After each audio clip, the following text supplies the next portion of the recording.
మత్తయి సువార్త 2వ అధ్యాయం. బైబిల్స్ ఉన్న ప్రతి ఒక్కరు బైబిల్స్ ఓపెన్ చేయండి. మత్తయి సువార్త 2వ అధ్యాయం మొదటి వచనం నుండి మనం చదువుదాం.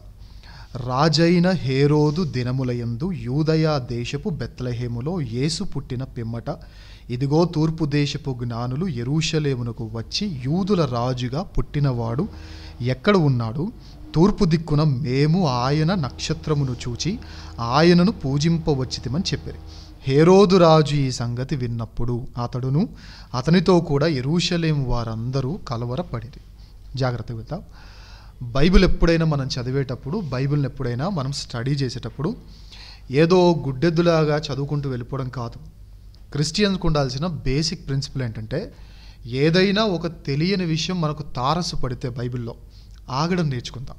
ఫాస్ట్గా మనం ఏమీ నాన్ స్టాప్ బస్సులు నడపట్లేదు కదా, లేదా టైం టు టైం మనము ఏది సింగిల్ స్టాప్ బస్సో డబుల్ స్టాప్ బస్సో ఈ టైం ఇస్తారు వాళ్ళకి, డ్రైవర్లకి. ఆ టైం దాటితే వారికి షంటింగ్ ఉంటుంది కాబట్టి ఆ టైంలో కొట్టేయాలని ట్రై చేస్తూ ఉంటారు. మనకు ఆ టైం ఏం లేదుగా. సో బైబిల్ మనం చదివేటప్పుడు ఎప్పుడైనా గుర్తుపెట్టుకోండి, బైబిల్ చదివేటప్పుడు ఏదైనా ఒక తెలియని విషయం కానీ, తెలియని పేరు కానీ, లేదా ఇంతవరకు రాని ఒక క్యారెక్టర్ సడన్గా మనకు లేఖనాల్లో ప్రత్యక్షమైతే ఆగడం నేర్చుకోవాలి, స్టడీ చేయడం నేర్చుకోవాలి, అండర్స్టాండ్ చేసుకోవడానికి స్క్రిప్చర్స్ మీద మనం ఫోకస్ చేయడం బాగా నేర్చుకోవాలి.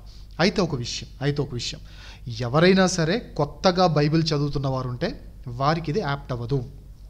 ఆగుతూ బైబిల్ చదివితే లైఫ్లో మీకు బైబిల్ అయిపోదు. సో ఇన్ కేస్ మీరు ఒక్కసారి కూడా మీరు బైబిల్ చదవకపోతే, ఇప్పటివరకు ఒక్కసారి కూడా మీరు బైబిల్ని ఫినిష్ చేయకపోతే, let me suggest you one thing. ఒకవేళ మీరు బైబిల్కి న్యూ రీడర్ అయితే ఒక 2 times అర్థమైనా అర్థం కాకపోయినా జస్ట్ చదువుకుంటూ వెళ్ళిపోండి. అర్థమైనా అర్థం కాకపోయినా జస్ట్ చదువుకుంటూ వెళ్ళిపోండి. సో దట్ ఈ 2 timesలో మీకు బైబిల్ యొక్క అవుటర్ లైన్ ఏంటో, అవుటర్ స్ట్రక్చర్ ఏంటో మీకు అర్థమవుతుంది. సో ఒక బేసిక్ అవగాహన అనేది, ఒక బేసిక్ నాలెడ్జ్ అనేది బైబిల్ మీద వస్తుంది. ఆ తర్వాత 3rd time మీరు చదివేటప్పుడు మీరు చేయాల్సింది ఏంటంటే ఒక బుక్ పెట్టుకోండి. అప్పటి నుండి మీరు చేయాల్సింది ఏంటంటే ఏదైనా అర్థం కాకపోతే అది రాసుకొని చదువుకుంటూ వెళ్ళిపోండి. ఆ తర్వాత మీరు ఏం చేస్తారంటే, మీరు ఏవైతే రాసుకున్నారో మీ పాస్టర్ గారికి కానీ, తెలిసిన సేవకులకు కానీ అలా ఫోన్ చేసి అడగడం ద్వారా మీ డౌట్స్ అన్ని క్లియర్ అవుతూ ఉంటాయి. సో ఒకవైపు డౌట్స్ క్లియర్ చేసుకుంటూ, ఒకవైపు తెలియనివి తెలుసుకుంటూ, ఇంకోవైపు తెలుసుకునవలసిన వాటి మీద కూడా మీరు ప్రయాసపడుతూ ఉండండి. అయితే coming back to the point, ఈరోజు మనం ఒక వ్యక్తిని చూసాం.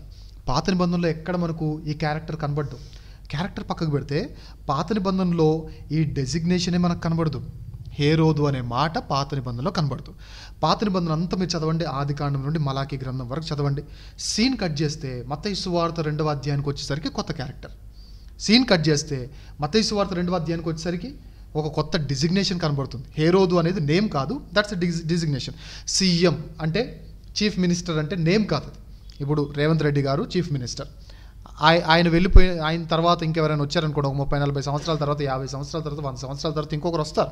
అలా వచ్చిన తర్వాత సీఎం అనే డిజిగ్నేషన్ అంతే ఉంటుంది, పేర్లు మారుతూ ఉంటాయి.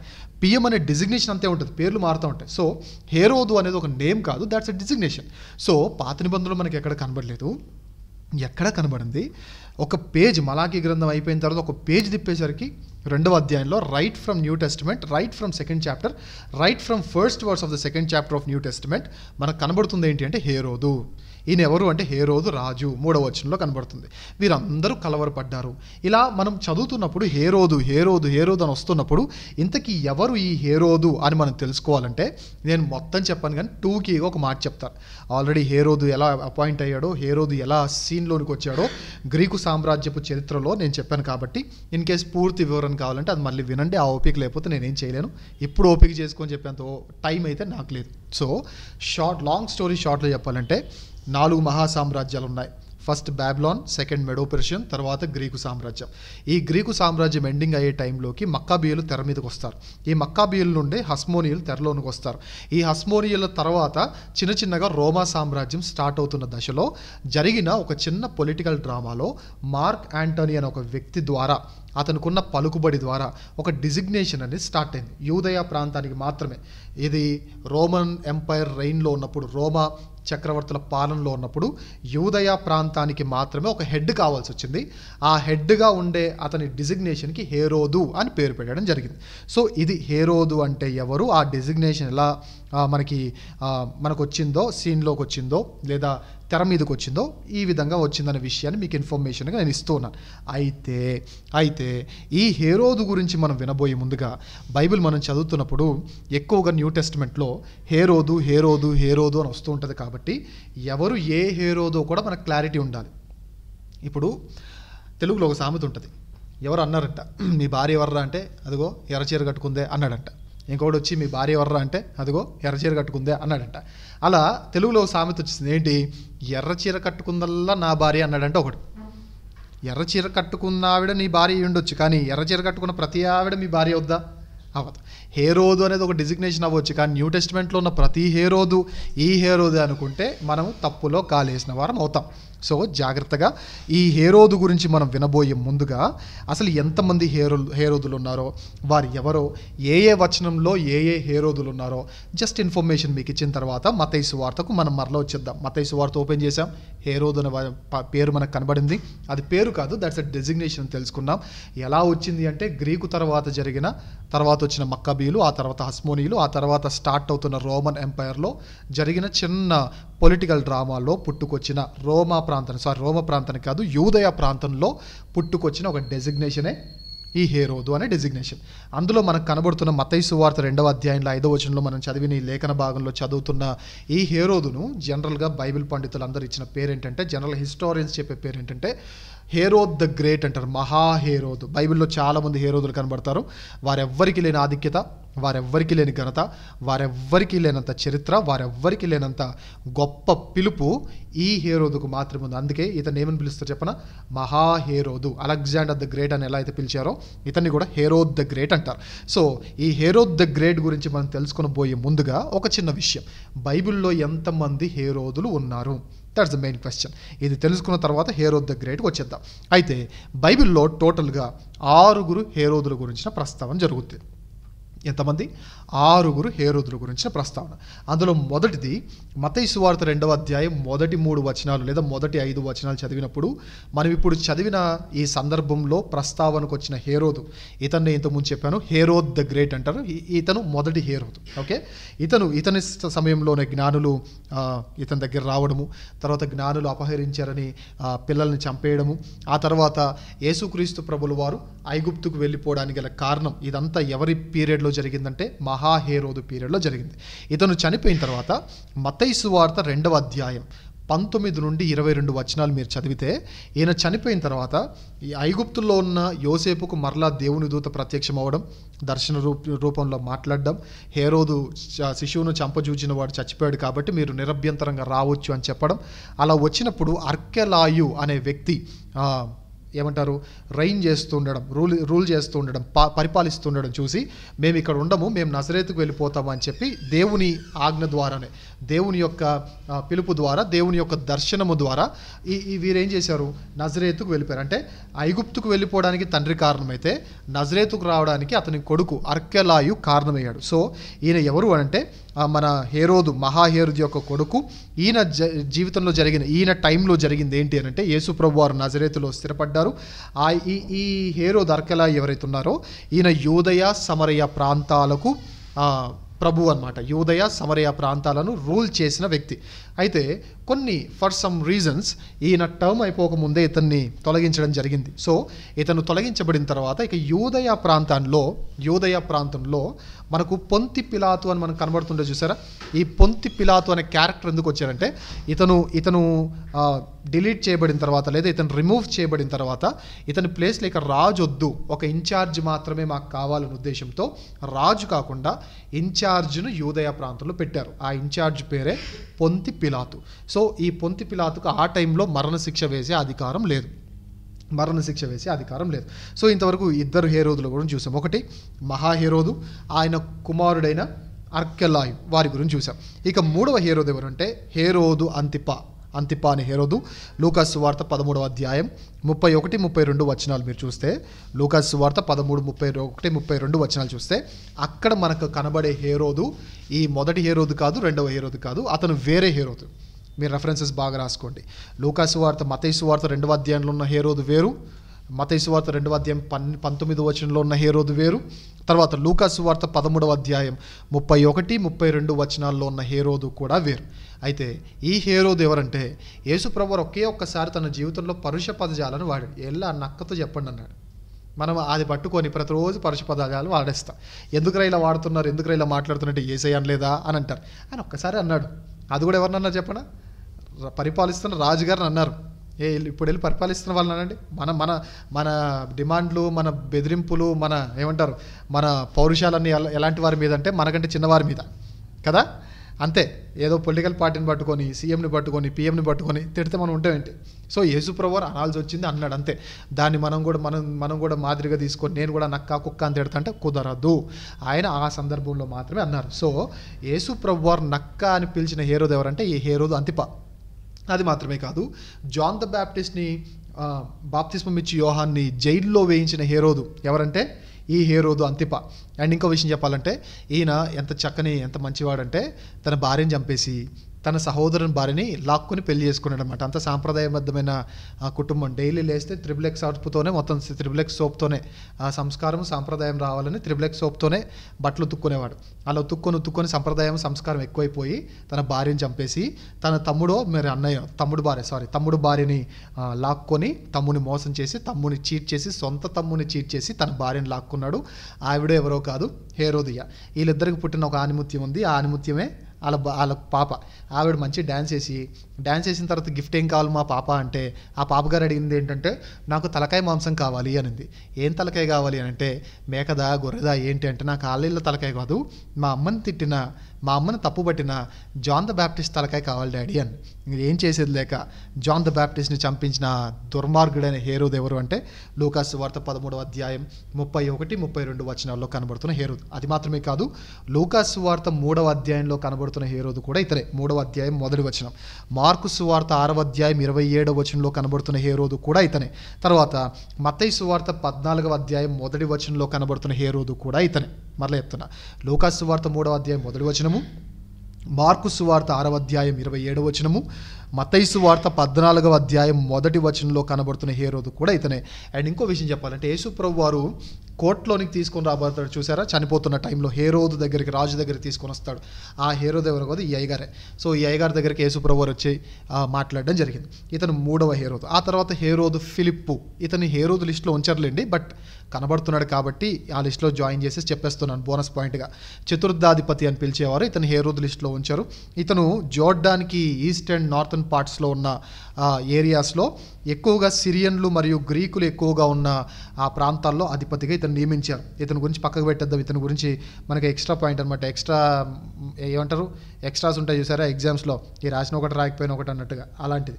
అయితే ఇక 5వది మనకు కనబడుతున్న హేరోదు ఎవరంటే హేరోదు అగ్రిప్ప 1 అని అంటారు. హేరోదు అగ్రిప్ప 1 అపోస్తులుల కార్యములు 12వ అధ్యాయం 1వ వచనంలో, అపోస్తులుల కార్యములు 12వ అధ్యాయం 1వ వచనంలో యేసుప్రభు వారు నమ్మినందుకు కొందరిని యూదులను జైల్లో వేయించిన హేరోదు ఎవరు అంటే ఇతనే. అండ్ ఇంకో విషయం చెప్పాలంటే యోహాను సహోదరుడైన యాకోబు, యేసుప్రభు వారి శిష్యుల్లో యాకోబు అనే శిష్యుణ్ణి చంపించిన హేరోదు ఇతనే. అండ్ ఇంకో విషయం చెప్పాలంటే పేతురును జైల్లో వేసినప్పుడు దేవదూత వచ్చి తప్పిస్తారు చూసారా, ఆ పేతురు గారిని జైల్లో వేసిన హేరోదు ఇతనే. సో ఇతను ఏం చేశాడంటే యూదులను చంపించేశాడు, యాకోబుని చంపించేశాడు, తర్వాత పీటర్ని జైల్లో వేయించాడు. ఇతను ఇంకో విషయం చెప్పాలంటే పురుగులు పడి చచ్చిన ఒక రాజుగారి కథ తెలుసు కదా మనందరికీ. ఈయన ఒక స్పీచ్ ఇచ్చాడు. స్పీచ్ ఇవ్వగానే అందరు ముగ్ధులైపోయి వహవా వహవా అని చెప్పి తబలా బీట్ వాయించేసి వాహ్ తాజ్ అన్నట్టుగా, సార్ ఇది మానవుల స్వరంగా సార్, ఇంతవరకు ఇలాంటి వాయిస్ వినలేదు, ఇంతవరకు ఇలాంటి స్పీచ్ వినలేదు, ఎంత గొప్పగా చెప్పారంటే ఖచ్చితంగా దైవ స్వరమే తప్ప మానవ స్వరం కాదు. పొగిడితల్లుకి పొగడకండి ఎవరిని. ఒకవేళ మిమ్మల్ని పొగిడినా కానీ పొంగిపోకండి. ఓకే, మీరు పొగడకండి, ప్రేమించండి, కానీ పొగిడినా కానీ మీరు పొంగిపోకండి. ఇలా ఈయన పొగిడేసరికి పొగడతలను దాన్ని తట్టుకోలేక వాళ్ళు వహవా అనేసరికి ఈ పేక మేడల మీదకి ఎక్కేసాడు. 100th ఫ్లోర్లోకి ఎక్కేశాడు. బుర్జ్ ఖలీఫాని ఎక్కినట్టుగా ఎక్కేసరికి ఆ రోజు అతను అతిశయించేసరికి రాత్రి గెస్ట్ వచ్చారు. ఎవరు గెస్ట్? జనరల్గా మన స్పీచ్లు ఇస్తే గెస్ట్లు ఎవరైనా చిన్నవాళ్ళు వస్తారు, కానీ ఈయన స్పీచ్కి, ఈయన అతిశయానికి గెస్ట్కి ఎవరు వచ్చారు తెలుసా? పరలోకం నుండి దేవదూతే దిగొచ్చాడు. వచ్చి ఈ గెస్ట్ ఏం చేశాడు, దేవదూత మొత్తినందున ఏం పడి చచ్చాడంట? పురుగులు పడి చచ్చాడంట. సో మీరు పొగడతలు, మీలో ఎవరికైనా పొగడతలంటే ఇష్టమైతే పురుగులు వస్తే జాగ్రత్త. అవి ఏ డెటాల్ వేసినా క్లీన్ అవ్వవు, ఏ లైజాల్ వేసినా క్లీన్ అవ్వవు, ఏ హార్పిక్ వేసినా క్లీన్ అవ్వవు, ఏ డొమెక్స్ వేసినా క్లీన్ అవ్వవు. సో పొగడతలను ఇష్టపడకండి. పొగడతలను ఇష్టపడితే హేరోదు అగ్రిప్ప 1, ఆయన 1, మీరు 2, 3, 4, 5, 6, 7, 8, 9 అలా వెళ్ళిపోతూ ఉంటారు. సో ఇలా మీరు ఉండకండి. అయితే అపోస్తలుల కార్యం 12:20-23 మీరు చదివితే పురుగులు పడిన సందర్భం మనకు కనబడుతుంది. ఇక చివరి హేరోదు ఎవరు అంటే హేరోదు అగ్రిప్ప 2. ఇతను ఎవరు? హేరోదు అగ్రిప్ప 1 యొక్క సన్ ఆఫ్ హేరోదు అగ్రిప్ప 1.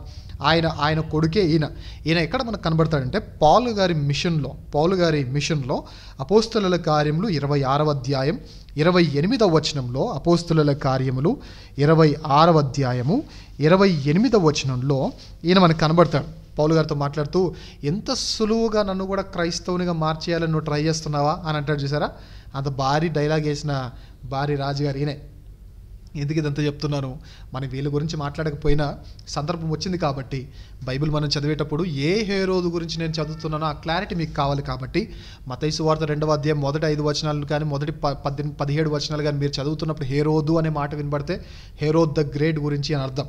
మత్తయి సువార్త 2వ అధ్యాయం 19వ వచనం మీరు చదివిన, లూకా సువార్త 8వ అధ్యాయం మొదటి 2 వచనాలు చదివిన, అక్కడ హేరోదు అని మీకు కనబడితే అది అర్కెలాయు గురించి మాట్లాడుతున్న హేరోదు అని అర్థం. లూకా సువార్త 13వ అధ్యాయం 31, 32 కానీ, లూకా సువార్త 3వ అధ్యాయం మొదటి వచనం కానీ, మార్కు సువార్త 6వ అధ్యాయం 27వ వచనం కానీ, మత్తయి సువార్త 14వ అధ్యాయం మొదటి వచనం కానీ, ఇందులో మీకు హేరోదు అని మీకు కనబడితే హేరోదు అంతిప గురించి మాట్లాడుతున్నాడు అని అర్థం. తర్వాత ఇంకా హేరోదు ఫిలిప్ అంటే అతను హేరోదు కాదు, బట్ ఎడిషన్గా చెప్పడం జరిగింది. ఆ తర్వాత హేరోదు అగ్రిప్ప 1, అపోస్తలుల కార్యములు 12వ అధ్యాయం మొదటి వచనం కానీ, అపోస్తలుల కార్యములు 12వ అధ్యాయం 20వ వచనం నుండి 23వ వచనం వరకు కానీ, ఈ సందర్భంలో హేరోదు లేదా రాజు అని మీకు కనబడితే, హేరోదు లేదా రాజు ఈ 2 మాటలు ఏది కనబడినా అది హేరోదు అగ్రిప్ప 1 గురించి అని అర్థం. ఆ తర్వాత అపోస్తలుల కార్యములు 26వ అధ్యాయం 28 ఆ టైంలో మీరు చదువుతున్నప్పుడు ఎక్కడైనా రాజు అని కానీ లేదా హేరోదు అని కానీ ఈ పరిసర ప్రాంతాల్లో పై వచనం కింద వచనాల్లో అలా కనబడుతున్నప్పుడు ఈయన ఎవరో కాదు, హేరోదు అగ్రిప్ప 2 అని అర్థం. అయితే ఈ 6గురిలో మనం ఈరోజు స్టడీ చేయబోతున్న హేరోదు ఎవరంటే Herod the great. Herod the great ఒక రకంగా చెప్పాలంటే హేరోద్ ద గ్రేట్ అని హిస్టారియన్స్ పేరు పెట్టారు, కానీ అతని గురించి తెలిసిన తర్వాత మనం చెప్పే మాట ఏం చెప్పనా, హేరోద్ ద వర్స్ట్ అని చెప్తాం. అంత వర్స్ట్ ఫెలో, అంత డేంజరస్ ఫెలో, అంత క్రూయల్ ఫెలో, అంత కన్నింగ్ ఫెలో, అంత ఇన్సెక్యూర్ ఫెలో. ఇంకా ఎన్ని పదాలు పెట్టుకోవాలంటే అన్ని పదాలు పెట్టుకోండి, బీప్ సౌండ్ లేకుండా పెట్టుకోవచ్చు. అలాంటి వర్స్ట్ క్యాండిడేట్ ఎవరు అంటే హేరోదు ద గ్రేట్. హేరోదు మహా హేరోదుగా పిలువబడ్డాడు. చదువుదాం ఒకసారి ఏం చేశాడు ఈ మహానుభావుడు.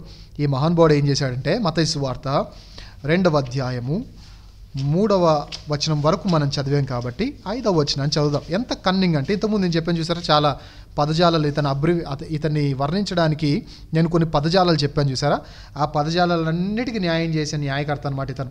2వ అధ్యాయం 6వ వచనాన్ని చదువుదాం. అంతటి హేరోదు ఆ జ్ఞానులను ఎలా పిలిపించాడు? రహస్యముగా పిలిపించి ఆ నక్షత్రము కనబడిన కాలము వారి చేత పరిష్కారముగా తెలుసుకొని, కన్నింగ్ ఫెలో చూడండి, రహస్యంగా పిలిపించి ఒకవేళ వీళ్ళు హ్యాండ్ ఇస్తే ఎలా అనే ఆలోచన ఉందో లేదో నాకు తెలియదు, కానీ ముందుగానే మొత్తం లెక్కలన్నీ తెలిసేశాడు. ముందుగానే అన్నీ మీకు ఎప్పుడు కనబడింది, ఏ టైం లైన్ వరకు నేను చూసుకోవచ్చు, ఇవన్నీ ముందుగానే ఆలోచించుకొని మీరు వెళ్ళి ఆ శిశువు విషయమై జాగ్రత్తగా విచారించి తెలుసుకోగానే నేను కూడా వస్తా, నేను కూడా పూజిస్తా, వర్తమానం తీసుకొని రండి. నేను అడుగుతున్న, వర్తమానం తీసుకొని రావడానికి పంపించాడా, చంపేయడానికి పంపించాడా? కన్నింగ్ ఫెలో కాదా?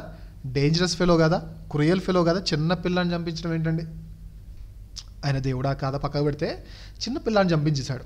తర్వాత జ్ఞానులు దేవదూత దర్శనం ద్వారా వేరే రూట్లో నుంచి వెళ్ళిపోయిన తర్వాత, జ్ఞానులు తనను అపహసించారని తెలుసుకున్న తర్వాత ఈయన ఏం చేశాడంటే బెత్లెహేము పరిసర ప్రాంతాల్లో ఉన్న పిల్లలందరినీ, కనబడిన వాళ్ళని కనబడినట్టుగా 2 years కంటే తక్కువ ఉన్న వాళ్ళందరినీ వెళ్ళండి, ఏజ్ అడగండి, ఆ ఏజ్లో 2 years కంటే తక్కువ అని చెప్తే నిర్దాక్షిణ్యంగా ఏం చేయాలి?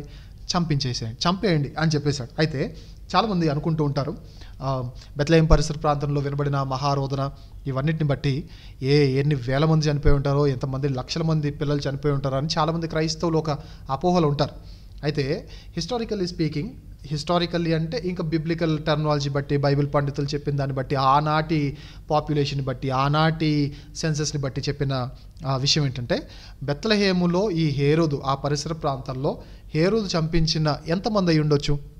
More than 1000 below 1000? మీరు మీరు జస్ట్ ఏమంటారు, గెస్ చేయండి, త్రో గెస్. ఎంతమంది ఉండొచ్చు, ఎంతమంది ఉండొచ్చు? More than 1000 below 1000? ఏదో ఒకటి. Below 1000? Okay, below 500 more than 500? More than 500? Okay, ఏదో ఒకటి చెప్పండి, ఏదో ఒకటి చెప్పండి. అయితే బిలో 1000 అన్నవారు ఉన్నారు, మోర్ దెన్ 1000 అన్నవారు ఉన్నారు. ఒకవేళ బిలో 1000 అంటే బిలో 500, మోర్ దెన్ 500 అంటే మోర్ దెన్ 500 అన్నారు. బట్ ఇన్ఫ్యాక్ట్ ఆనాడున్న పాపులేషన్ బట్టి, ఆనాడున్న సెన్సస్ని బట్టి మాట్లాడితే ఈయన చంపించిన పిల్లలు ఎంతోమంది కాదు, 20 నుండి 25 మంది పిల్లలు మాత్రమే. 20 నుండి 25 మంది పిల్లలు మాత్రమే. దానికే అంత ఏడ్ చేశారా అంటే మరి అప్పుడు పాపులేషన్ ఏంటి, లక్షలు ఉన్నారేంటి, అందులోనూ గ్రామాలు. దానికే అంత ఏడ్ చేశారా అని అనక్కర్లేదు. చిన్న పిల్లాడు మన ఇంట్లో చచ్చిపోతే మనం ఎట్లా ఏడుస్తాం చెప్పండి? ఒక్కటి చచ్చిపోతేనే ఏడుస్తే ఊర్లో ఉన్న పిల్లలందరూ చనిపోతే ఇంకెంత రోదరా, ఎంతగా ఏడుస్తారు? వాళ్ళొక్కరే, తల్లి ఒక్కటే ఏడుస్తుందో, తండ్రి ఒక్కడే ఏడుస్తాడా, లేదా బంధువర్గం కూడా ఏడుస్తారా? సో చాలా రోదన అయితే జరిగింది. అయితే ఇంకో విషయం చెప్పను, ఓ మాట చెప్తాను, తర్వాత మళ్ళీ దీని గురించి మాట్లాడుకుందాం. జస్ట్ గుర్తుపెట్టుకోండి. అయితే ఈ చంపించిన విషయాన్ని హిస్టారియన్స్ ఎవరు రికార్డ్ చేయాల. ఎందుకంటే హిస్టారియన్స్ అనుకున్నారు రికార్డ్ చేయాల్సిన అవసరం లేదు అనుకున్నారు, లిఖించాల్సినంత పెద్ద విషయం ఏం కాదన్నారు అనుకున్నారు. అదేంటి అంతమంది పిల్లలు చంపిస్తే లిఖించాల్సినంత పెద్ద విషయం కాదా? హిస్టారియన్స్ ఎవరికి రాయాలని అనిపించాలంటే చాలా చిన్న విషయం బ్రో అన్నట్టుగా అన్నారు. నేను అట్లా హిస్టారియన్స్ వాళ్ళు అనుకున్నారు. ఎందుకు వాళ్ళు అలా అనుకోవాల్సి వచ్చిందో కూడా నేను తర్వాత చెప్తాను. అయితే ఇతను ఎంత దారుణమైన వ్యక్తో మీకు అర్థం కావడానికి ఇదంతా చెప్తున్నాను. అందరిని చంపించేశాడు, అంత పనికిమాల విషయాలు చేశాడు. సో ఎందుకు లిఖించాల్సింది కాదని వారు అభిప్రాయపడ్డారో దాన్ని తెలుసుకొని పోయి ముందుగా ఎంత చెడ్డోడైనా కొన్ని మంచి పనులు చేస్తాడుగా. ఇప్పుడు బిన్ లాడెన్ ప్రపంచాన్ని నాశనం చేసినా కుటుంబాన్ని బాగానే చూసుకుంటాడు కదా, అంటే కుటుంబానికి మాత్రం న్యాయం చేశాడుగా. అలా ఇతను కూడా కొన్ని మంచి పనులు చేశాడు. ఇతను చేసిన క్రూరమైన పనులు ఏంటి, ఇతని చరిత్రను బట్టి మనం నేర్చుకోవాల్సిన, ప్రస్తుతం అందులో మనం నేర్చుకోవాల్సిన ఏమంటారు వాల్యూస్ ఏంటి, ఇవన్నీ తెలుసుకొని పోయి ముందుగా ఇతను చేసిన మంచి పనులు ఏంటంటే, ఒకటి జెరూసలేము దేవాలయం చూసారా, ఒక రకంగా చెప్పాలంటే యెరూషలేములో ఉన్న దేవాలయం, ఆ దేవాలయాన్ని మరలా కట్టించాడు, ఇతను రిపేర్ చేయించాడు. నియర్లీ అబౌట్ 14 ఎకర్స్లో ఉండే దేవాలయాన్ని 35 ఎకర్స్లో మళ్ళీ ఏమంటారు మంచి బ్యూటిఫుల్ దేవాలయంగా, శృంగారమున దేవాలయం. చాలామంది అనుకుంటారండి శృంగారమున దేవాలయం అని పెట్టుకోగానే శృంగారముని పేరు అవ్వ అంటారు. శృంగారం అంటే ఎప్పుడు అదే కాదు, పచ్చ సంథింగ్ ఏదో సామెత ఉంటుంది చూసారా, పచ్చకామలు వచ్చినోడి గంట లోకమంతా పచ్చగానే ఉంటుందంట. నాకు ఇప్పటికీ అర్థం కాదు, డైరెక్ట్ బొమ్మలు ఉంటే అది తప్పు కాదు, పేరుంటే మనకు బూత్ అయిపోయింది కదా. ఎదుటి వారు ఎప్పుడైనా బైబిల్ను విమర్శించే వాళ్ళు మాకు అర్హత ఉందా అని పాయింట్అవుట్ చేసుకుంటే అసలు ఈ గోల ఉండదు. డైరెక్ట్ బొమ్మలు ఉన్నప్పుడు ఎవరు ప్రశ్నించాడు, జస్ట్ శృంగారం అని పేరు కనబడినందుకు భూతే అంటున్నారు చాలామంది. నేను అడుగుతున్నా, శృంగారం అంటే నేను చెప్పేది ఏంటంటే, శృంగారం అనే దేవాలయం అంటే, శృంగారం అంటే మీరు అనుకునే శృంగారం కాదు, ఎప్పుడు అలా ఆలోచనలు ఉంటే ఇంకేం చేయలేం. శృంగారం అనే దేవాలయం అంటే, శృంగారం అంటే అలంకరింపబడిన, అందమైన అని అర్థం. ఇంగ్లీష్ బైబిల్ చదవండి, బ్యూటిఫుల్ టెంపుల్ అని ఉంటుంది కొన్ని ట్రాన్స్లేషన్స్లో. అంటే శృంగారమైన అంటే అలంకరింపబడిన లేదా అందమైన ఒక బ్యూటిఫుల్ టెంపుల్. ఆ బ్యూటిఫుల్గా తీర్చిదిద్దింది ఎవరు అంటే ఈ మహానుభావుడే, క్రూరుడే బట్ చేశాడు. తర్వాత ఇతను చేసిన మంచి పనులు ఇంకోటి ఏంటంటే, కరువు వచ్చినప్పుడు ఎవరైనా ఏం చేస్తారంటే, రాజులు అంతగా పట్టించుకోరు. కానీ ఈయన ఏం చేశాడంటే, తన సొంత బంగారాన్ని అమ్మేసి మరీ ప్రజలను బాగా చూసుకున్న వ్యక్తిన. ఎంత చెడ్డోడైనా కొంచెం మంచి లక్షణాలు ఉన్నాయని చెప్పిన ఈ వ్యక్తిలో ఉన్న మంచి లక్షణాలు ఏంటంటే, ఒకటి దేవాలయాన్ని బాగు చేశాడు, రెండోది కరువులో ఉన్న ఆ ప్రాంతం అంతా విలవిల్లాడిపోతుంటే తన సొంత బంగారాన్ని అమ్మేసి ప్రాంతాన్ని బాగుపరిచాడు. యుద్ధాల్లో జనం సేఫ్టీ ఇంపార్టెంట్ అని జనాన్ని సేఫ్గా ఉంచాడు. తర్వాత ట్యాక్స్ విషయాల్లో కూడా అంతగా ఇబ్బంది పెట్టలేదు. ఓకే కడతారా కట్టండి, లేదంటే పర్లేదులే జనే దుబాయ్ నేనేమనుకోను అన్నట్టుగానే ఉన్నాడు. ఆ తర్వాత యూదులు లేని ఏరియాస్లో, యూదులను ఎక్కడ ఇబ్బంది పెట్టకుండా యూదులు లేని ఏరియాస్లో చక్రవర్తి ఆరాధన స్టార్ట్ చేశాడు. యూదులు ఉన్న ఏరియాస్లో కాయిన్స్ ఉంటాయి చూసారా, యూదులు జనరల్గా కాయిన్స్ మీద ఎవరి బొమ్మలు ఉన్నా వాళ్ళు విగ్రహాలని ఎప్పుడు స్వీకరించరు కాబట్టి యూదులు ఉన్న ఏరియాస్లో కాయిన్స్ మీద విగ్రహాలు తీయించేశాడు. యూదులు లేని ఏరియాస్లో యూదుల్ని ఇబ్బంది పెట్టకుండా చక్రవర్తి ఆరాధన కోసం ఆలయాలు కట్టించాడు. ఇక మెయిన్గా మాట్లాడాలంటే ఇతను చేసిన మంచి ఏంటంటే నౌకాశ్రయాలు కట్టించాడని చరిత్ర చెప్తా ఉంది. తర్వాత మంచి మంచి నగరాలు కూడా కట్టించాడు.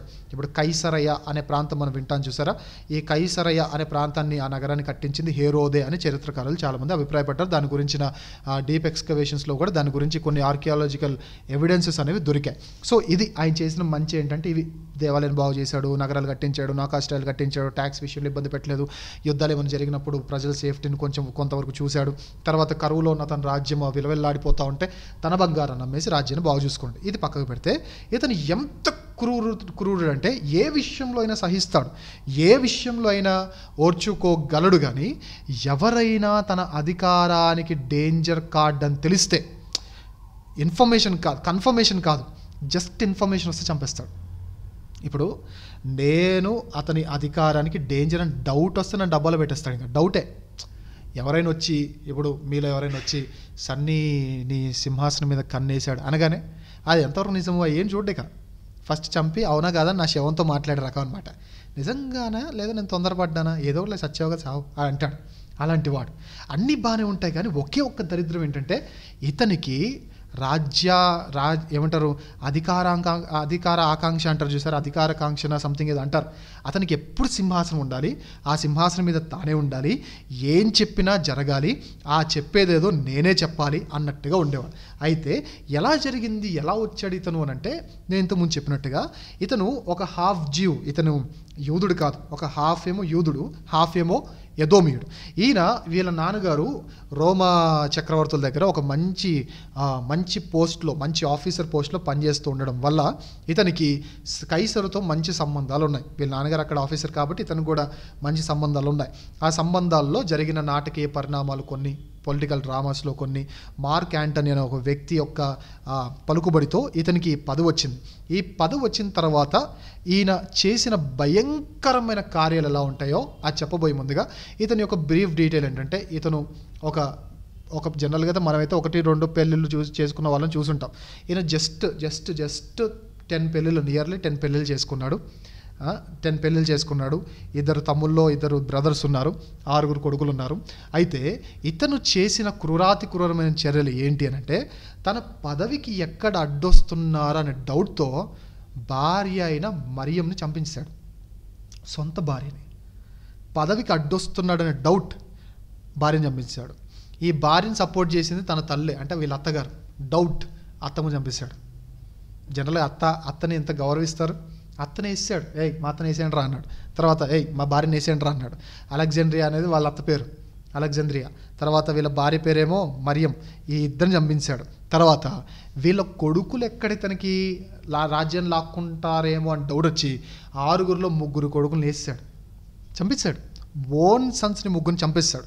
అది మాత్రం కాదు, అధికారంలో రాగానే సెన్హెడ్రిన్ సభను చంపేస్తాడు. 70 మంది ప్లస్ 1, 71 మందిని చంపించేశాడని కొందరు చెప్తూ ఉండడం విన్నాను. తర్వాత 300 మంది న్యాయాధిపతులను చంపించేశాడు. ఎందుకు చరిత్రకారులకు 30 మంది లేదా 25 మంది పిల్లలు చంపడం పెద్ద మ్యాటర్గా కనబడలేదని ఎందుకు చెప్పనా? అధికారంలోకి రాగానే ఏం చేశాడు చెప్పండి, 300 మందిని చంపేశాడు. 71 మంది పెద్దలను చంపించేశాడు.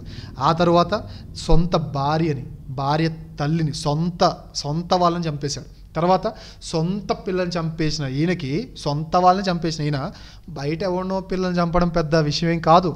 సో అందుకే చరిత్రకాల బయట పిల్లలే కదా, పెద్ద ఫరకేం లేదు, అది రాయాల్సిన అక్కర్లేదు అని అనుకున్నారు. సో అది రాయలేదు.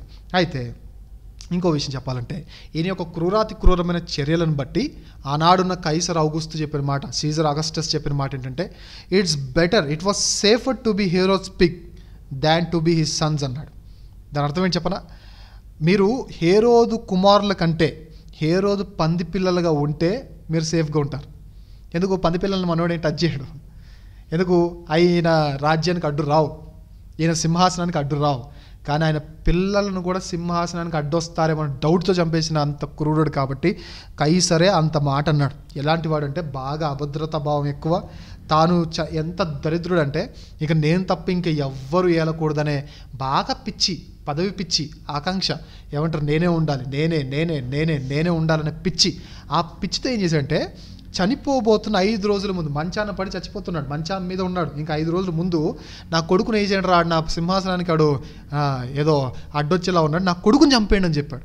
మంచం మీద డెడ్లీ డిసీజ్తో బాధపడుతూ మంచం మీద ఉండి లేవలేని స్థితిలో ఆయన ఇచ్చిన ఆజ్ఞని చెప్పనా, నా కొడుకుని చంపేయండి అన్నాడు. అండ్ ఇంకో విషయం చెప్పాలంటే ఎంత క్రూరుడు అంటే తాను చనిపోయిన తర్వాత ఇలా చేసిన ఈ పనికిమాల పనులు బట్టి యూదులను చంపించేసి, వాళ్ళని చంపించేసి, వీళ్ళని చంపించేసి, అందరిని చంపించేసి చేసిన పనికిమాల పనులు బట్టి ఇతను ఏం చేశాడు, నేను చనిపోతే రాజ్యం హర్షిస్తుంది. చెడ్డవాడు చచ్చిపోతే ఏం చేస్తారు చెప్పండి? రాజ్యం ఏం చేస్తుంది? హర్షిస్తుంది. అంతెందుకు, ఇప్పుడు దిశ కేసు మనందరికీ తెలుసు. వాళ్ళేనా కల్ప్రిట్స్, వాళ్ళు కాదా తెలీదు. వాళ్ళే అనుకున్నారు, అప్పటికి న్యూస్లో వచ్చిన రిపోర్ట్స్ని బట్టి వాళ్ళే అనుకున్నారు. వాళ్ళని ఎన్కౌంటర్ చేయగానే అందరూ ఏం చేశారు? బాంబులు పేల్చారు, పోలీసులని సన్మానించారు, మంచి మంచి మాటలతో ఏమంటారు, పొగిడేశారు. ఎందుకు? ఒక చెడ్డవాడు చనిపోతే రాజ్యం హర్షిస్తుంది. అలాంటిది ఒక చెడ్డ రాజు చనిపోతే రాజ్యం ఎక్కడ నేను చనిపోయిన తర్వాత హర్షిస్తుందని ఖచ్చితంగా వీడు చేసిన మంచి కొన్ని చేసినా దానికంటే దరిద్రమైన పనులు ఎక్కువ చేశాడు. కాబట్టి నేను చచ్చిపోతే అందరు ఏడవాలి, ఏం చేద్దాం అంటాం అని ఆలోచించాడు. నేను చచ్చిపోతే అందరు నవ్వకూడదు, ఏడవాలి. సో ఏం చెయ్యాలంటే వాళ్ళ ఆర్మీని పిలిచాడు. బ్రదర్స్ అందరు రండి అన్నాడు. వచ్చారు. రాగానే నేను చనిపోయిన తర్వాత నవ్వులు నాకు వినపడకూడదు, రాజ్యం అంతా ఏడవాలి. ఏం చేయమంటారు మహాప్రభు అన్నప్పుడు 70 మంది ఫేమస్ సెలబ్రిటీ యూదులను తీసుకోండి, మంచి వాళ్ళే ఉండాలి. తీసుకుంటాం.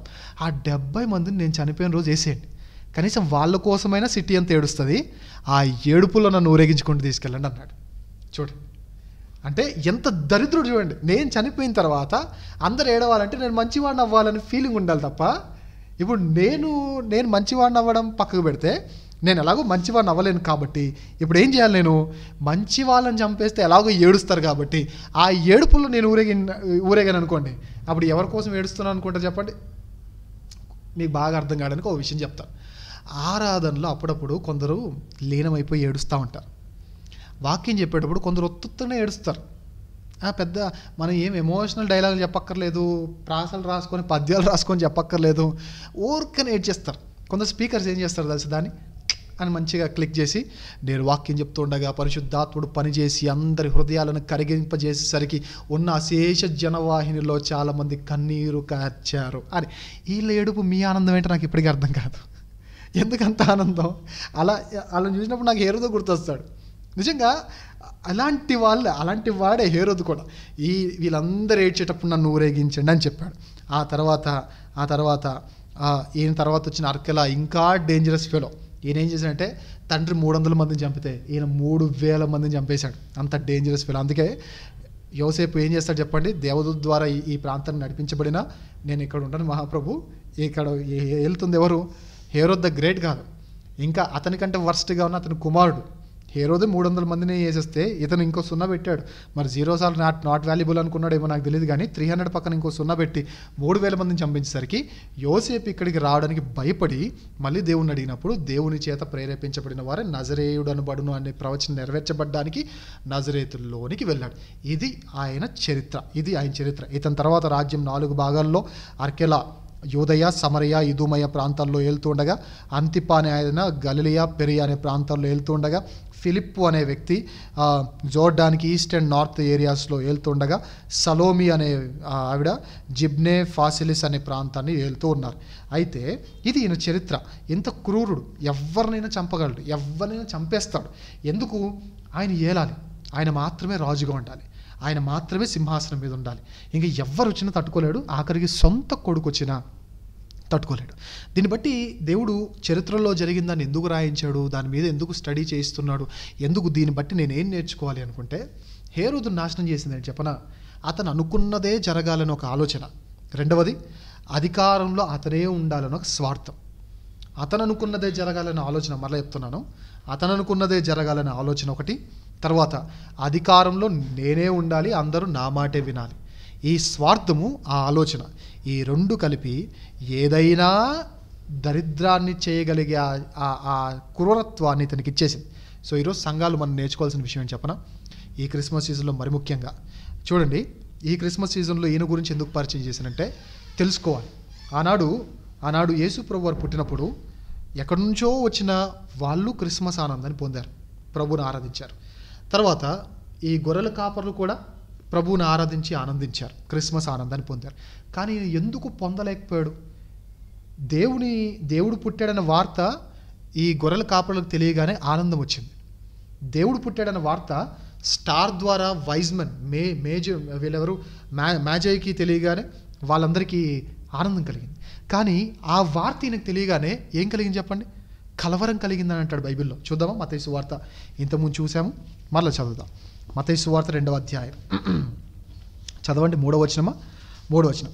హేరోదు రాజు ఈ సంగతి విన్నప్పుడు అతడును అతనితో కూడా యెరూషలేము వారందరూ ఏం పడ్డారంట?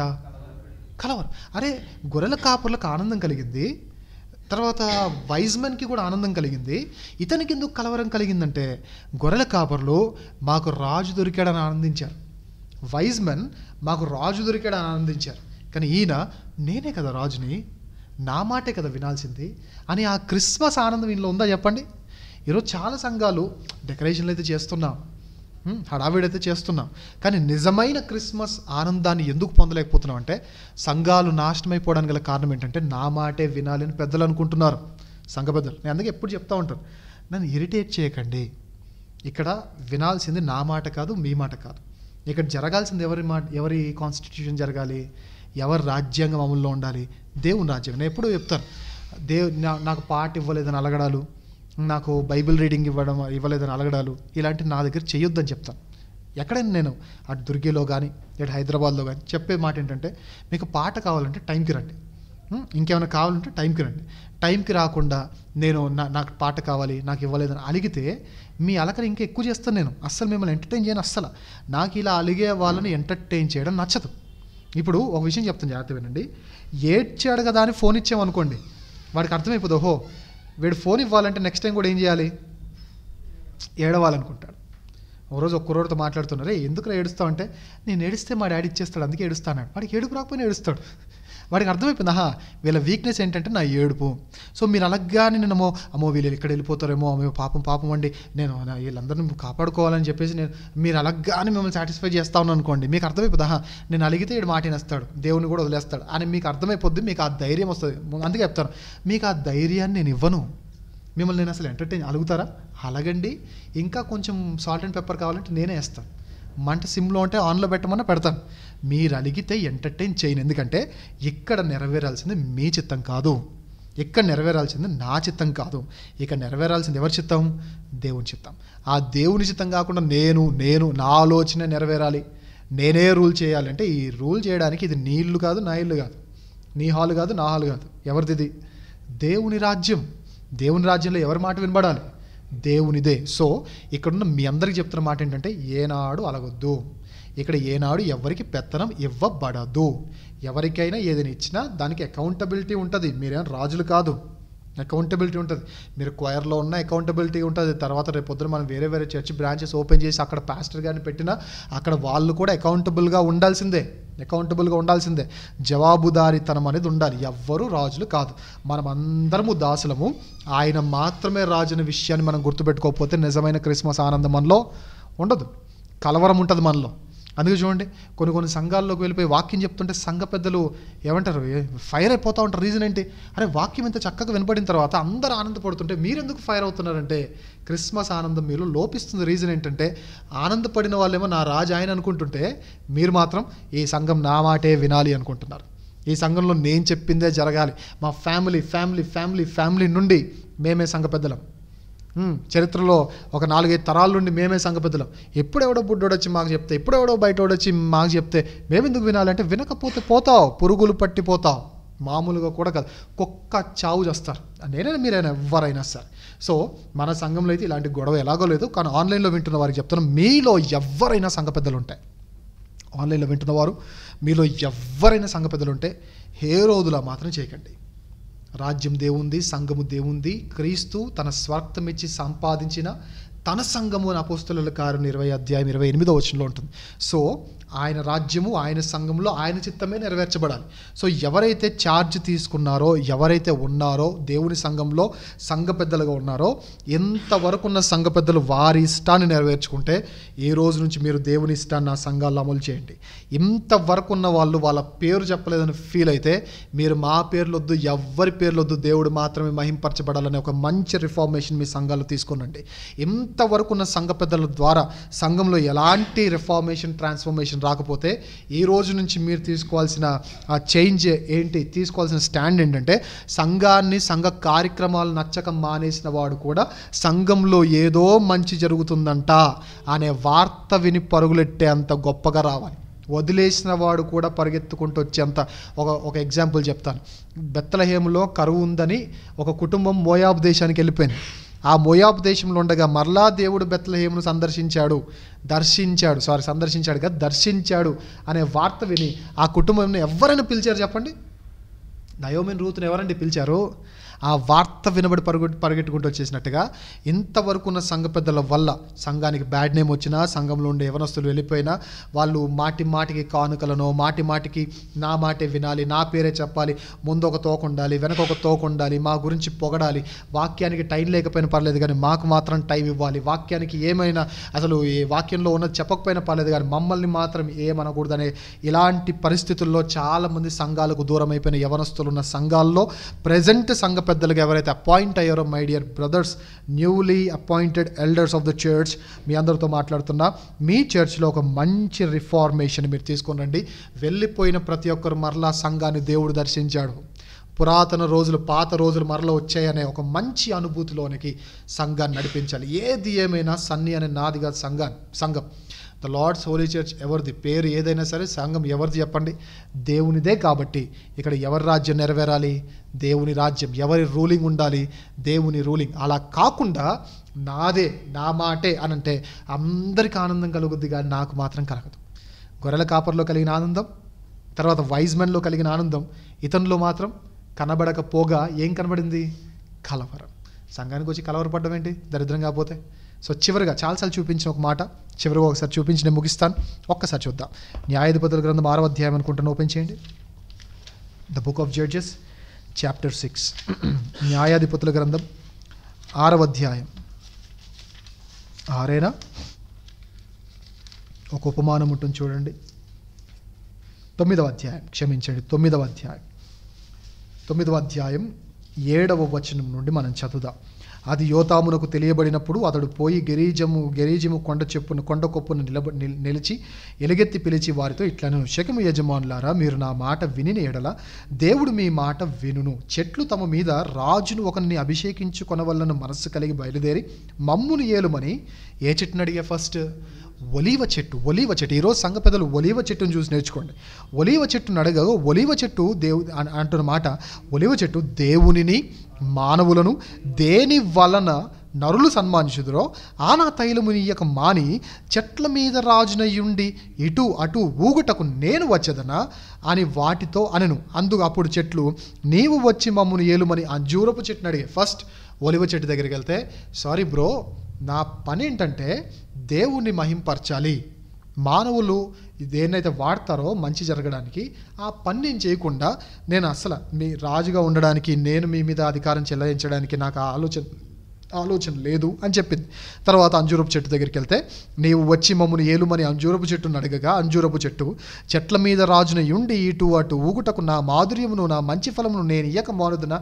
సారీ, నేను కూడా రాలేను. ఇదే మాట మీరు అక్కడ వినుంటారు కదా, సేమ్ కాపీ పేస్ట్ చేసుకోండి అనేసి. తర్వాత 12వ వచనం, అటు తర్వాత చెట్లు, నీవు వచ్చి మమ్మును ఏలుమని ద్రాక్షావల్లి నడుగగా ద్రాక్షవల్లి, దేవునిని మానవులను సంతోషపెట్టు నా ద్రాక్షారసము నేను ఇయ్యక మాని చెట్ల మీద రాజునై ఉండి ఇటు అటు ఊగుటకు నేను వచ్చేదనా అని వాటితో చెప్పాను. సో ఒలివ చెట్టు, అంజూరపు చెట్టు, ద్రాక్ష చెట్టు, ఇవి సంఘ పెద్దలు మాదిరిగా తీసుకోవాలి. సంఘ కాపరులు కానీ కొన్ని సంఘాల్లో సంఘ పెద్దలు బాగుంటారు, కాపర్లు బాగోరు. కొన్ని సంఘాల్లో కాపర్లు బాగుంటారు, సంఘ పెద్దలు బాగోరు. కొన్ని సంఘాలు ఇద్దరు బాగుంటారు, విశ్వాసులు బాగోరు. మన దరిద్రం ఏంటంటే ఎవరో ఒకరే బాగుంటారు, లేదా ఇద్దరు బాగుంటారు, ఒకరు బాగోరు. ఏదో మొత్తానికి ఒక టైర్ అయితే పంచర్ పడుతుంది. అలా సేఫ్ కాదు మన జర్నీ. ఒక టైర్ పంచర్ పడిపోయిన టైర్తో మొత్తం ఏమంటారు మొత్తం ఫ్లాట్ అయిపోయిన టైర్తో మనం జర్నీ సాగించలేం. కాబట్టి ఎవరైనా సరే మనల్ని వచ్చి మమ్మల్ని ఏలండి అన్నప్పుడు మనం చెప్పాల్సిన మాట లాస్ట్ సండే మనం విన్నాం చూసారా, గిద్యోన్ అంటాడు, నేను కాదు, నా కుమారులు కాదు, దేవుడే మిమ్మల్ని ఏలాలి అనే మాట అన్నట్టుగా మనం కూడా దీన్ని మనం తీసుకోవాలి. సరే, ఈ సిచ్యువేషన్ వచ్చింది, ఏం చేద్దాం? ఆలోచనకర్తలు పిలవాలి. ఆలోచనకర్తలు తీసుకున్నప్పుడు అనేకమైన ఆలోచనలు చెప్తారు. అందులో ఏ ఆలోచన బైబిల్కి దగ్గర ఉందో అది చూడాలి. ఎవరు కానుకలు ఇచ్చారని కాదు, ఎవరెక్కువ అందంగా ఉన్నారని కాదు. అదేంటి ఈ మధ్యకాలంలో ఎవరో పాటలు పాడతారండి, నా అప్పుడప్పుడు అనిపిస్తుంది వాళ్ళకి నేనే బాగా పాడతాను కదా అని. కానీ వాళ్ళకేమో మిలియన్స్లో వ్యూస్ ఉంటాయి, మన పాడితే ఎవడు చూడకపోగా ఏం బాగా పాడావు అని అంటారు. టు బీ ఫ్రాంక్ వాళ్ళకంటే నేను బాగా పాడతాను. నాకు కొంచెం నాకు తెలుసు, నేను అంత సింగర్ని కాదు, బట్ వాళ్ళకంటే బాగా పాడతాను. అందం మాట్లాడుతుంది కొన్ని స్టేజెస్లో, కొన్ని మీటింగ్ స్టేజెస్లో డబ్బు మాట్లాడుతుంది. వాళ్ళు ఏం చెప్పరు. ఒక రేంజ్ రోవర్ కార్లు వేసుకొని వచ్చారనుకోండి, లేదా ఒక డిస్కవరీ కార్ వేసుకొని వచ్చారనుకోండి, అంతే ఖలాస్, అన్న ఏం చెప్పాడు రా భయ్ అని అంటున్నారు. కొన్ని మీటింగ్స్లో అందం మాట్లాడుతుంటే, కొన్ని మీటింగ్స్లో సెలబ్రిటీ స్టేటస్ మాట్లాడుతుంటే, కొన్ని మీటింగ్స్లో డబ్బు మాట్లాడుతుంది. ఆయన వేసుకున్న సూటు, ఆయన వేసుకున్న అన్న చూసావు ఎంత సూట్ వేసుకున్నాడు, అది మాట్లాడుతుంది. ఒకరోజు ఒక పెద్ద మీటింగ్కి వెళ్ళాను, ఆ పెద్ద మీటింగ్లో పెద్ద ఆయన వచ్చాడు. ఆయన ఏం చెప్పాడు ఆయనకి తెలియదు, నాకు తెలియదు, నాకు అర్థం కాలేదు. తలనొప్పి వచ్చేసింది, చివరికి బయటికి వెళ్ళిపోయాను. ఏం చేయాలో అర్థం కాలేదు. అప్పుడు అనిపించింది నేనే ఈ వర్తమానం ఆ స్టేజ్లో నిలబడి చెప్తే నిజంగా రాళ్ళు తీసుకొని కూడా చంపేసే వద్దరం, మరి పరిచయాలు శాస్త్రాలు చంపేసినట్టుగా. నిజంగా అలా మాట్లాడుతుంది. కానీ నేను చెప్తున్నా, మనం కాదు మాట్లాడాల్సింది, మన స్టేటస్ కాదు మాట్లాడాల్సింది. మనము నిలబడితే ఏం మాట్లాడాలి చెప్పనా? మనం ఇచ్చే కానుకలను బట్టి కాదు, మన రేంజ్ కాదు మాట్లాడాల్సింది. సంఘంలో మాట్లాడాల్సింది దేవుడే, సంఘంలో రూల్ చేయాల్సింది దేవుడే. అలా దేవుడే రూల్ చేయాలంటే సంఘాల్లో ఉన్న హేరోదులందరూ పురుగులు పట్టకముందే మారిపోవాలి. లేదు నేను మారను అంటే, పురుగులు ఖచ్చితంగా వచ్చాయంటే ఏ డెటాలు, ఏ లైజాలు, ఇంతకుముందు చెప్పిన డొమెక్స్, హార్పిక్, ఇంకా అన్ని కలిపినా కానీ అస్సలు పురుగులు సావు. ఎవరు చేస్తాం? అది మనం చేస్తాం. సో అది రాకముందే, చేతులు కాలకముందే ఆకులు పట్టుకోవడం మంచిది. దీపం ఉండగానే చెప్పండి ఇల్లు చక్కబెట్టుకోవడం మంచిది. సో జనరల్గా డబ్బు ఇచ్చేవాడికి నా మాట వినండి అనే ఒక చిన్న సైకాలజీ ఉంటుంది. అందుకే నేను డబ్బు ఎవరి దగ్గర తీసుకోను. ఒకవేళ తీసుకున్నా నా మాట ఏంటంటే, నీ డబ్బు నువ్వు తీసుకో, నేను నీ మాట వినను అంటాను. 10,000 ఇప్పుడు దీపక్ వచ్చాడు, 10,000 ఇచ్చి నేను చెప్పింది వినండి అన్న సంఘంలో అంటే, నీ 10,000 నువ్వు తీసుకో, కావాలంటే ఎక్స్ట్రా 5,000 నేనే ఇస్తా, నీ మాట నేను వినను. సీరియస్గా చెప్తాను నేను. ఎందుకంటే మీరు 10,000 కాదండి 10 లక్షలు ఇచ్చినా నేను మీ మాట నేను వినను. మీ మాట ఎప్పుడు వింటాను? దీనిలో ఉన్నది చెప్పినప్పుడు వింటాను.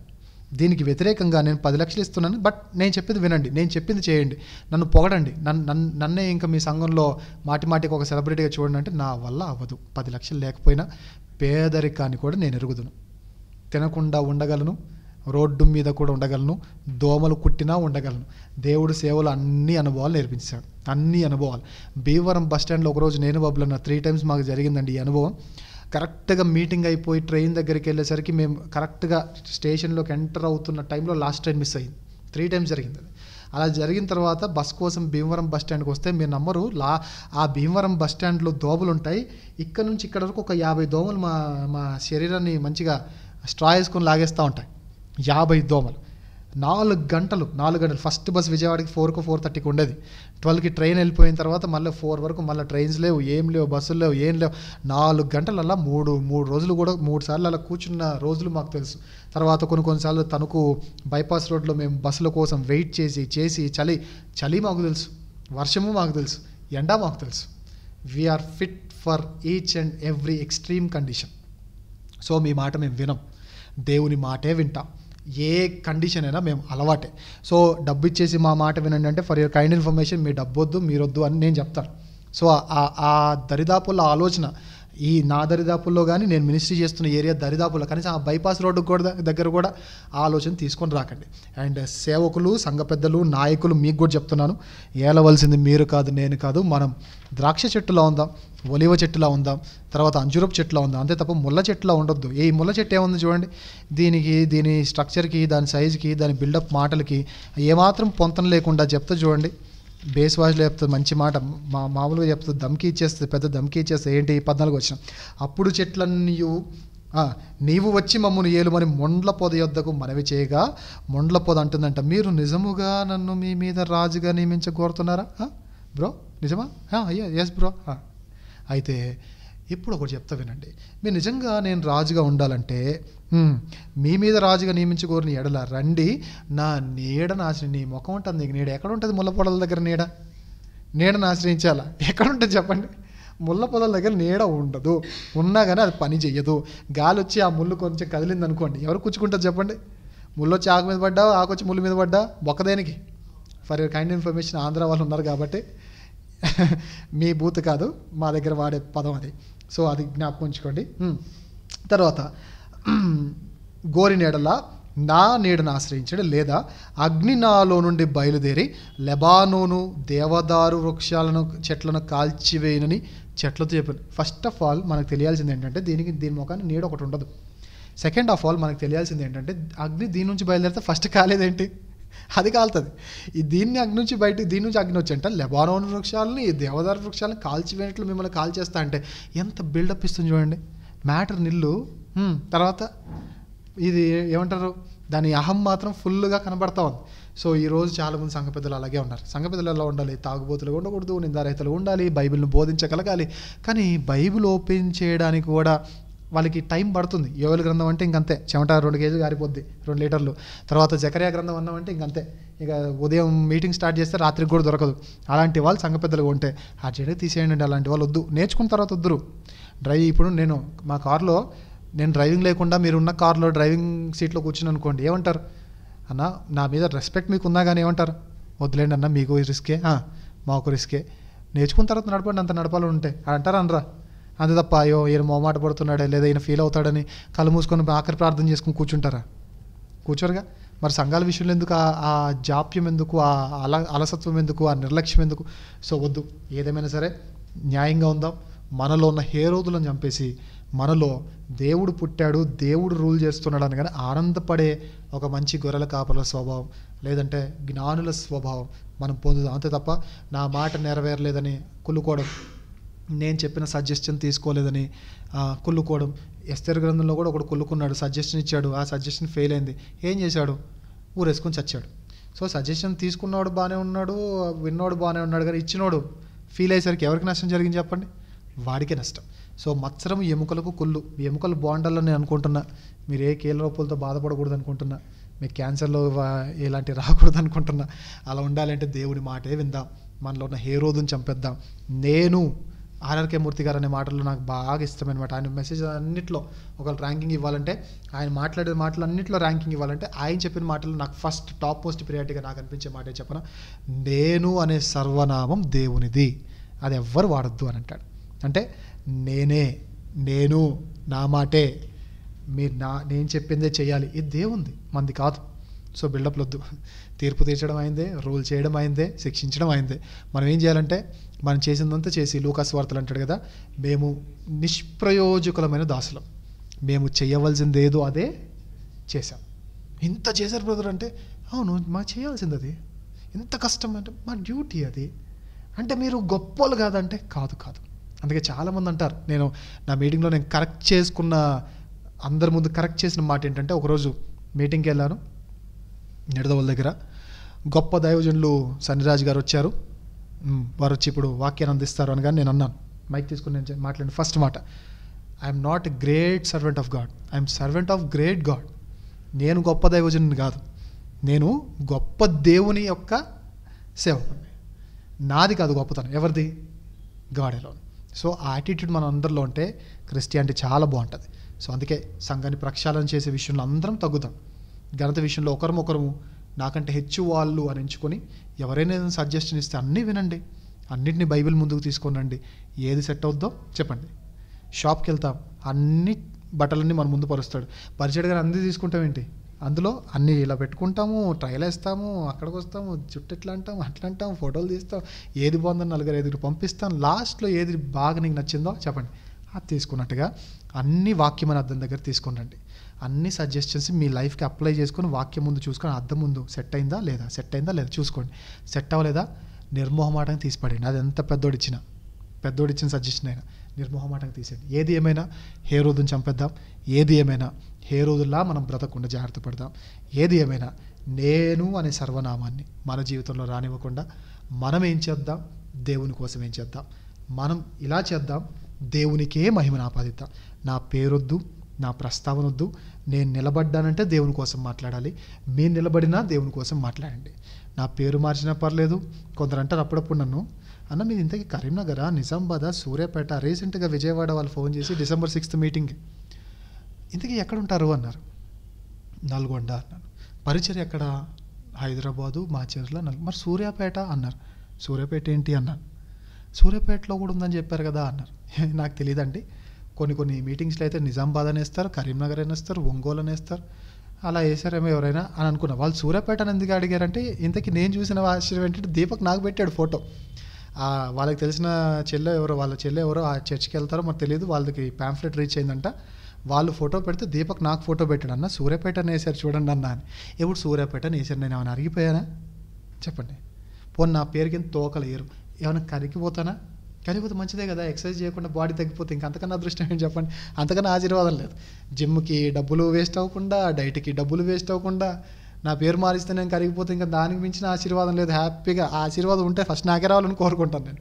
సో వద్దు, ఎవ్వరము పొగడవద్దు, ఎవరిని పొగడకూడదు. ఎవరి ద్వారా పొగిడింపబడే అలవాటును చేసుకోకుండా దేవుని మాత్రమే గనపరుస్తూ, దేవుని మాత్రమే హెచ్చిస్తూ, మేము తగ్గవలసి ఉన్నది ఆయన హెచ్చవలసి ఉన్నదని ఆ లక్షణాన్ని సంతరించుకొని హేరోదుని టోటల్ గూరవతలు పడేద్దాం.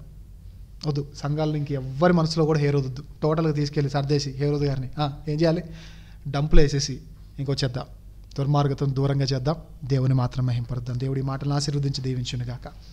ప్రార్థన చేసుకుందాం.